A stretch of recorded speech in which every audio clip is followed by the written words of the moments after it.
अस्सलाम वालेकुम जिमी भाई, क्या हाल चाल है? ठीक है आप? उम्मीद करता हूँ मेरे भाई आप बिल्कुल ठीक होंगे। अच्छा जिमी भाई, माशाल्लाह से ये फ़ीमेल है और ये मेल है। ये हमने लदा बॉक्स में रखी हुई है। ये बॉक्स आपसे लेके आए थे लास्ट टाइम आपके भाई से। माशाल्लाह से ये बिल्कुल तैयार है। ये आज रात को नहीं तो कल सुबह, ये 1-2 दिन के अंदर अंदर इसने देने हैं बच्चे। ये माशाल्लाह से बिल्कुल ठीक है। अल्हम्दुलिल्लाह आपका ये प्रोजेक्ट आप पे हमने इतबार किया माशाल्लाह से, और बहुत पॉजिटिव रिस्पांस मिला माशाल्लाह से। अल्लाह पाक आपके कारोबार में मज़ीद बरकत दे मेरे भाई के। ये जिमी भी आप देख सकते हैं।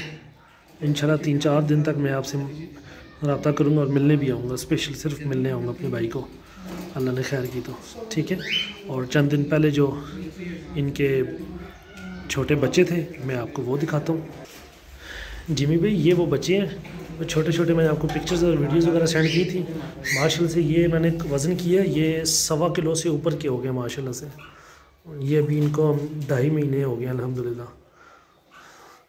ये 10-15 दिन पहले मैंने इनका वज़न किया था। ये आप देख सकते हैं माशाल्लाह से बिल्कुल एक्टिव है।